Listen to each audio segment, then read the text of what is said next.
Dear student, welcome to my YouTube channel. इस video में हम देखेंगे क्लास 7 के लिए सब्जेक्ट विज्ञान का जो चैप्टर नंबर 5 है, भौतिक परिवर्तन और रासायनिक परिवर्तन। इस चैप्टर के कंप्लीट जो क्वेश्चन आंसर आपकी बुक में दिए गए हैं, वो सारे के सारे क्वेश्चन आंसर इस वीडियो में हम सोल्व करेंगे। बिल्कुल सारे क्वेश्चन मैं यहाँ पर आपको समझाऊंगा, तो आप वीडियो को बिल्कुल भी स्किप ना करें, पूरा देखें और चैनल पे पहली बार आए तो चैनल को सब्सक्राइब कर लें। तो इस तरह का कंटेंट आपको इस चैनल पे लगातार मिलता रहता है, और वीडियो को दोस्तों के साथ शेयर जरूर करें। देखिए, पहला क्वेश्चन है, और क्वेश्चन को शुरू करने से पहले हम भौतिक परिवर्तन और रासायनिक परिवर्तन के बारे में थोड़ी सी चर्चा कर लेते हैं कि भौतिक परिवर्तन क्या होता है। भौतिक परिवर्तन का एक साधारण सा आपको उदाहरण बताता हूँ। जैसे पानी होता है, पानी को हम ठंडा करते हैं तो क्या बन जाती है? बर्फ बन जाती है। और पानी को हम गर्म करते हैं तो क्या बन जाती है? भाप बन जाती है। पानी की बर्फ बन गई, बर्फ से हम वापस क्या कर सकते हैं? पानी बना सकते हैं। पानी की भाप बन गई, भाप से वापस क्या बना सकते हैं? हम पानी बना सकते हैं, यानी उसको रिवर्स चेंज हम कर सकते हैं। तो ये होता है भौतिक परिवर्तन। और जैसे मान लो दूध का दही बन गया, दूध का क्या बन गया? दही बन गया। तो दही को वापस हम दूध में परिवर्तित नहीं कर सकते। ये होता है रासायनिक परिवर्तन। देखिए, यहाँ पर कुछ आपको परिवर्तन दिए गए हैं, इसके बारे में आपको बताना है कि कौन सा रासायनिक है, कौन सा भौतिक है। पहला है प्रकाश संश्लेषण। तो प्रकाश संश्लेषण यहाँ पर कौन सा परिवर्तन है? रासायनिक परिवर्तन है, क्योंकि इसको वापस हम बदल नहीं सकते।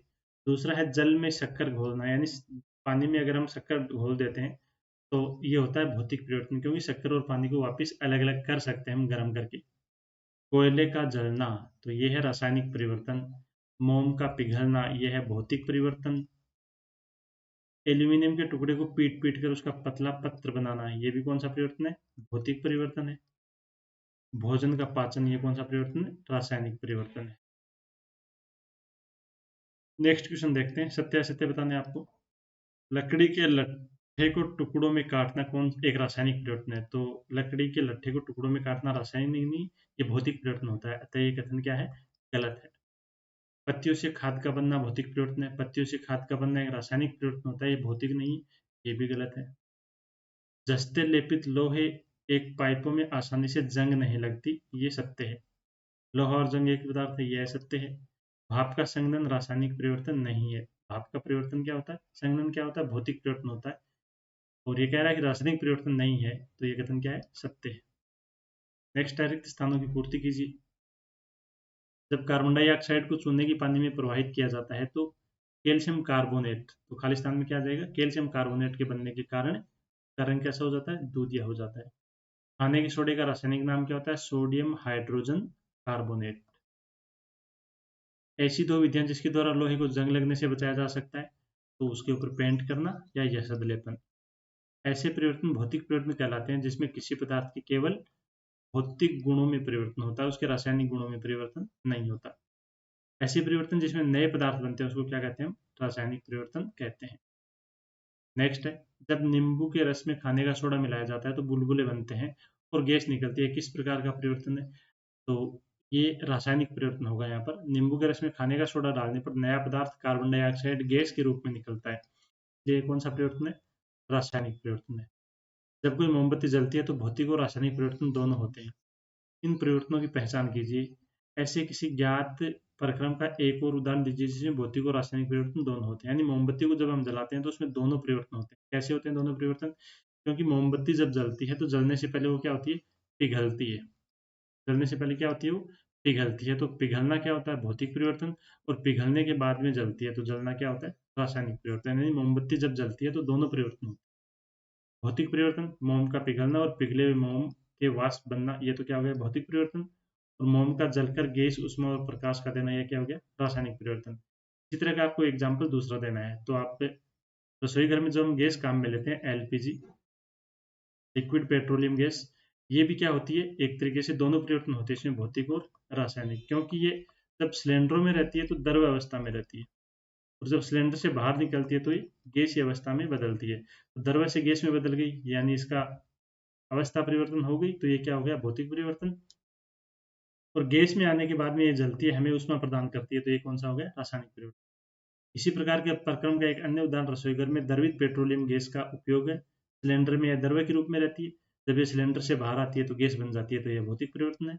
और गैस बाहर निकलने के बाद में जलती है, तो यह एक रासायनिक परिवर्तन है। आगे आप कैसे दिखाएंगे कि दही का जमना एक रासायनिक परिवर्तन है? दही का जमना एक रासायनिक परिवर्तन है, क्योंकि दही दूध से भिन्न पदार्थ है। यह दूध पर जीवाणु की क्रिया से बनता है। दही में अलग स्वाद, गंध और गुण भी अलग-अलग होते हैं। नेक्स्ट है, समझाइए कि लकड़ी के जलने और उसके छोटे टुकड़ों में काटने को दो भिन्न प्रकार के परिवर्तन क्यों माना जाता है। यानी लकड़ी को जब जलाते हैं तो इससे नया पदार्थ बनता है, राख बनती है, हमें ऊष्मा प्राप्त होती है। तो ये तो क्या होता है, रासायनिक परिवर्तन। और लकड़ी के छोटे छोटे टुकड़ों में हम काटते हैं तो टुकड़ों में काटा है, लेकिन लकड़ी तो लकड़ी रहेगी, तो ये क्या हो गया, भौतिक परिवर्तन। तो लकड़ी का जलना एक रासायनिक परिवर्तन है, क्योंकि जलने पर कार्बन डाइऑक्साइड और राख जैसे नए पदार्थ बनते हैं, जिससे जिनके गुण लकड़ी से बिल्कुल भिन्न होते हैं। लकड़ी को छोटे टुकड़ों में काटना एक भौतिक परिवर्तन है, क्योंकि इस प्रक्रम में कोई नया पदार्थ नहीं बनता। लकड़ी के छोटे छोटे टुकड़ों के गुण भी लकड़ी के बड़े टुकड़े के समान ही होते हैं। नेक्स्ट है, कॉपर सल्फेट के क्रिस्टल कैसे बनते हैं, इसका वर्णन कीजिए। तो यहाँ पर एक छोटा सा क्रियाकलाप है। कांच के बीकर में लगभग आधा कप पानी लीजिए। पानी में कुछ बूंदे तनु सल्फ्यूरिक अम्ल के डालिए। जल को गर्म कीजिए। जब जलना उबलना प्रारंभ हो जाए तो धीरे धीरे इसमें कॉपर सल्फेट का चूर्ण निरंतर डालते हुए उसको मिलाएंगे हम। कॉपर सल्फेट का चूर्ण मिलाना तब तक जारी रखें जब तक कि उसमें और अधिक मात्रा में कॉपर सल्फेट को घोलना संभव न हो। विलयन को फिल्टर पेपर की सहायता से छान लेंगे और उसे ठंडा होने देंगे। जब विलयन ठंडा हो रहा है तो उसे हिलाया डुलाया नहीं जाना है। कुछ समय बाद विलयन को देखेंगे तो कॉपर सल्फेट के क्रिस्टल धीरे धीरे बीकर के पेंदे में बनने लगते हैं।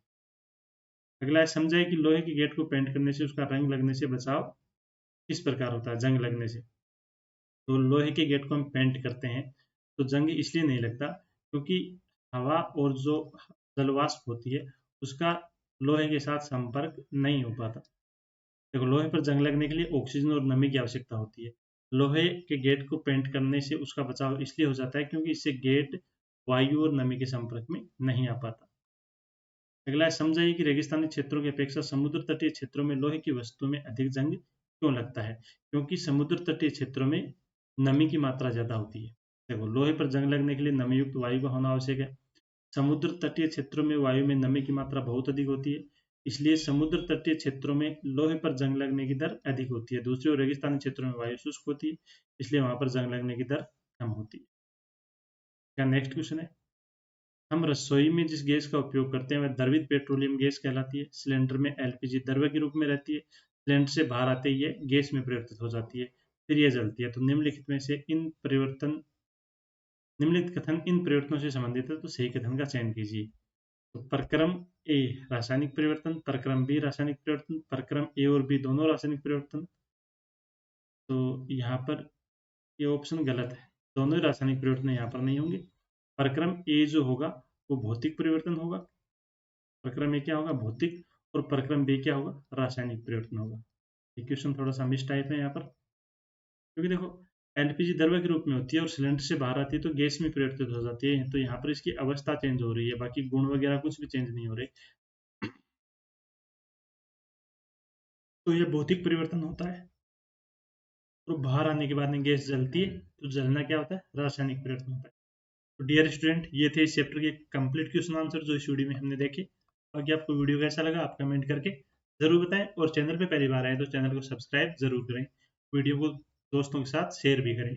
मिलते हैं अगले वीडियो में, तब तक के लिए धन्यवाद।